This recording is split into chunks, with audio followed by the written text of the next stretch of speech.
Hello.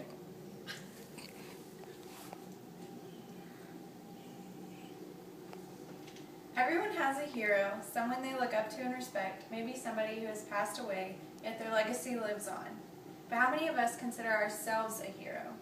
I'm here to tell you that by taking 5 minutes out of your life, you can make a huge difference and save as many as 50 lives. You can be a hero. This may sound crazy, but you could save that many lives through the simple process of organ donation. According to organdonor.gov, more than 6,500 people die in the U.S. each year waiting for an organ transplant that they don't receive. Today there are nearly 120,000 people on the wait list to receive organs, and every 10 minutes another person is added to that list. You have the power to decrease those numbers dramatically and save countless lives. I bet you're wondering how such a little action could make such a significant result.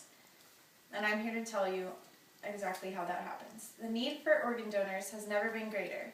According to the organization Donate Life, 90% of Americans claim that they support organ donation, while only 30% actually know the steps required to become a donor. There are several factors behind these statistics. For one, people lack the knowledge about organ donation and how great a need there is for it. How we can combat that is to inform ourselves, our friends, and our family, and encourage others to take action, as well as ourselves take action. Also, there's many myths about organ donation that people believe, such as if you're registered, a hospital staff will not work as hard to save your life because you're just going to donate your organs anyway.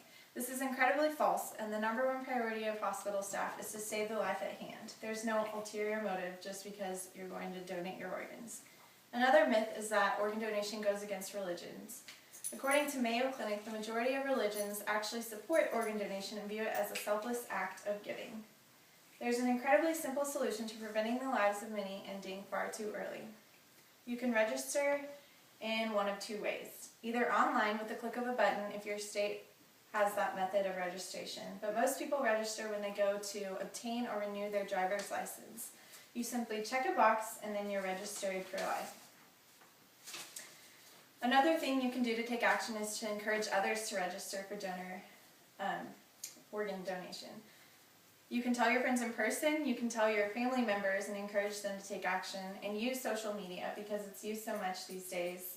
Use your Facebook and Twitter, just get the word out there and encourage others. Taking this small step could change the lives of not only the recipients but also their families. Imagine the joy you could bring so many people just by checking a box or clicking a button. Imagine the person you love the most in the hospital waiting for an organ transplant that won't ever come.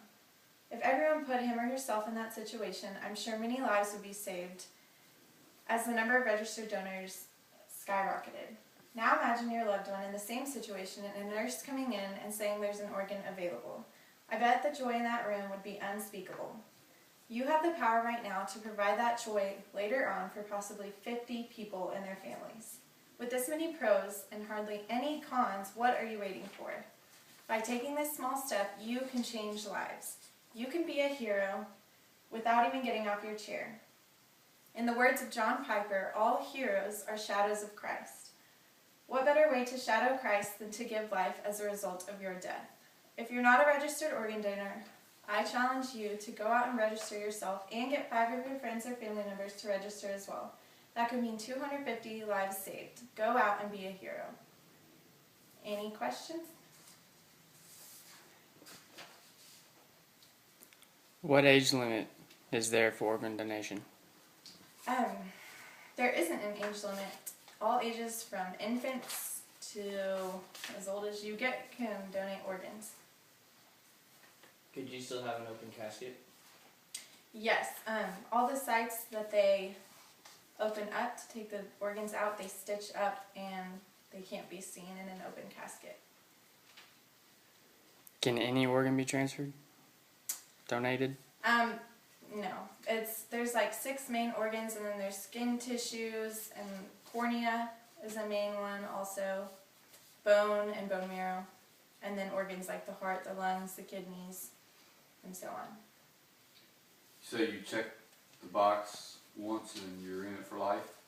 Yes, and then it should show a little heart on your driver's license that says donor, I think, and so when you're killed or die, and they pull your ID out, they'll see that usually.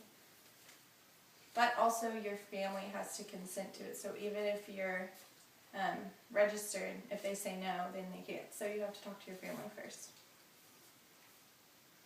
If you join it, would you at all still have a decision to get out of it if you change your mind? Or are you stuck with it for life? I'm pretty sure you could. I would hope you wouldn't want to, but I mean, yeah, because it's not really affecting you once you're dead. That's why it's so important.